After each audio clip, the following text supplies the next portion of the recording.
There's another teacher who just went viral. This from our friends over at Libs of TikTok. A teacher, a black teacher, who is threatening white people purely on the basis of racial animus. Black people, coloreds only. I got a question. So you ever standing in public, right? You standing in public and you see white people. Do you ever get the urge to just, like you're minding your business, or they're kind of minding their business, and you just to scare them just to scare them a little bit, just to scare them a little bit, just to give them the feeling like today's the day that black people start retaliating, just to give them a little bit of the burning feeling inside. No, just me. I don't know. Let me know. Today's the day. Okay, now I'm going to go teach your kids of all different races, even the ones that I hate, even the students whom I hate on the basis of their race because of my ideology that says that all white people are oppressors and all black people are oppressed.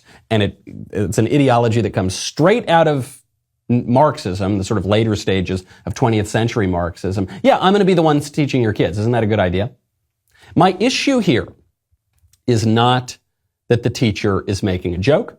I hope it's a joke. My issue here is not even that the teacher is making a racial joke. I think racial jokes are fine. I think jokes about ethnicities and cultures, and yes, even races, if they're made in good faith and good fun, are totally fine.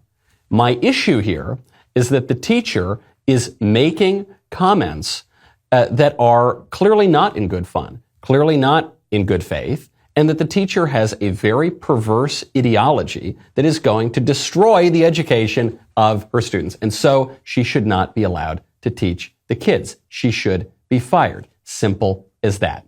Okay, that's how we're going to wield power. The way we're going to wield power is, yes, we go to the school boards, yes, we complain, yes, we go elect people, but you've got to get into the classrooms. Okay, it goes without saying. I don't even want to say it. It's so lame every time a conservative, but what are the conservatives? They say, well, imagine if the roles were reversed. Imagine if the shoe were on the other foot and you had a teacher, let's say you had a Hispanic teacher walking in and saying, hey, whenever you see black people, don't you just want to threaten them? Don't you just want to go and say, today's the day? Well, of course, that's not the way that it works. It's silly and impotent to just complain and say, well, what if the shoe was on the other foot? What if the roles were reversed? That's not the way it is. We are living in a particular circumstance in our classrooms, in our politics, and we need to deal with that.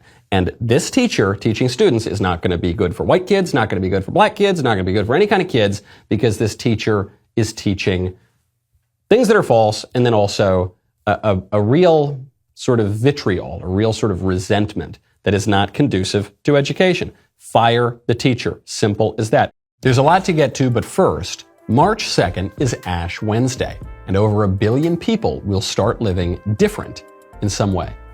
Maybe giving up chocolate or alcohol or whatever. For a lot of folks, Lent is a time of finding the easiest way to give something up. But at the end of those 40 days, did that sacrifice really make a difference? This year, there's a new opportunity out there specifically for men that will actually help you grow closer to God and become a better man. You might have heard me talk about Exodus 90, but let me tell you about Exodus Lent, a 40-day journey that will challenge you to dig a little deeper this year. Here's how it works. First, over the 40 days of Lent, men commit to daily prayer, setting aside a minimum of 20 minutes to spend with the Lord. Each day includes a scripture reading and reflection written to help men better understand, grow in, and live virtue. Second, more than just giving up chocolate, men take up a range of disciplines and sacrifices for the season of Lent.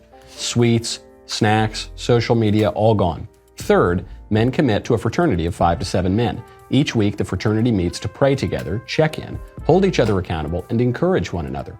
On Easter Sunday, you'll walk away with a new and wonderful understanding of what it means to live the full Christian life. Chocolate, bunnies, and all. Sign up at exodus90.com/Michael. I'm glad you liked that clip. You know what you can do to get more clips? You can ring the bell, subscribe to the Michael Knowles Show. If you're not getting notifications for whatever reason, YouTube, head on over to Apple Podcasts, Spotify, Stitcher, Google Play, wherever you get your audio podcasts. Subscribe, leave a 5-star review. We'll see you next time.